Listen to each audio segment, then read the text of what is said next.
Bonjour à tous, bonjour Jean-Louis. Bonjour Pauline. Alors cette semaine, vous partez pour couvrir le dernier Grand Prix de la saison au Brésil. Alors après une piste décevante à Abu Dhabi, est-ce que les pilotes courront sur un tracé un peu plus intéressant?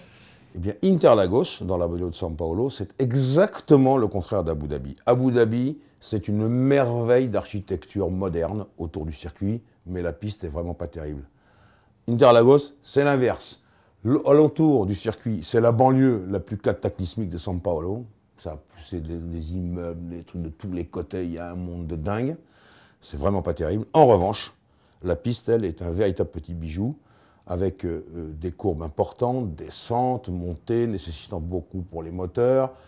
J'ai toujours l'habitude de dire qu'avec le climat, les pilotes se sentent comme dans un tambour de machine à laver. Franchement, il faut être très fort pour Interlagos. Et ça, voilà, ça c'est bien parce qu'on se régale. Et puis il y a un engouement au Brésil pour la compétition et la Formule 1 qui reste vraiment, vraiment l'un des plus beaux du monde. Alors justement, quels sont les bons réglages à adopter sur ce circuit tortueux? Les bons réglages, donc je l'ai dit, puissance moteur, et on peut en profiter car c'est le dernier Grand Prix et on peut mettre les moteurs les plus récents pour chaque équipe, il y en avait 8 pour la saison. Deuxième chose, les suspensions à régler, normalement très dures, mais le circuit est tellement bosselé qu'il faut beaucoup de souplesse et de la motricité en reprise de virage lent, donc on va quand même assouplir la suspension. Et il faut également un nez assez piqué sur l'avant, très directif, parce qu'il y a des changements de cap importants, mais c'est surtout l'adhérence en grande courbe qui sera privilégiée. Alors cette année, ce n'est pas le titre de champion du monde, mais le titre de vice-champion du monde qui se jouera au Brésil.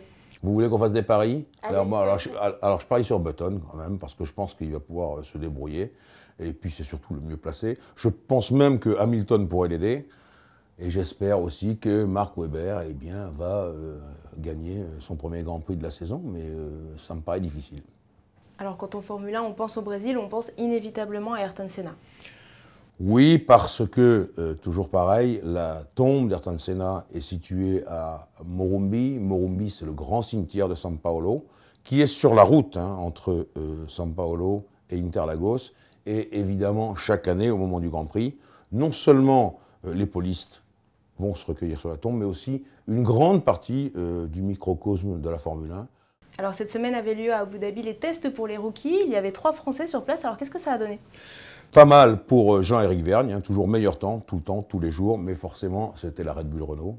Alors il la connaît bien, non pas pour avoir conduit la Red Bull Renault, mais pour avoir fait tout le simulateur pour Vettel et pour Weber dans le simulateur Red Bull Hamilton Keynes. Bon, donc ça l'a aidé, mais il a été quand même très constant et il a été surtout très proche des temps de Vettel et de Weber, ça c'est important aussi.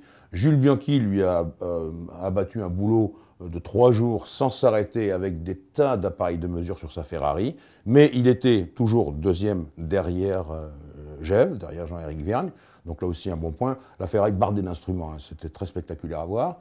Et puis il y a eu notre petit Charles Pic, qui a débuté, qui est monté dans qui sera sa prochaine Formule 1, c'est-à-dire la Marussia Virgin, pas ce modèle-là, mais il a commencé à s'entraîner parce qu'il fallait bien qu'il prenne contact non seulement avec une Formule 1, qu'il n'a jamais conduit, même pas en simulateur. Donc pour lui c'était compliqué, il fallait tout accumuler en 2 jours et demi, et je crois qu'il s'en est pas mal tiré. Vous lirez ça dans le prochain Autoplus, parce que je l'ai interviewé, notre Charles Pic national, maintenant qu'il est pilote de Formule 1, et qu'il débutera donc en Australie. Et puis j'oublie pas, bravo à Yvan Muller, 3e fois champion du monde en WTCC. Bravo Yvan.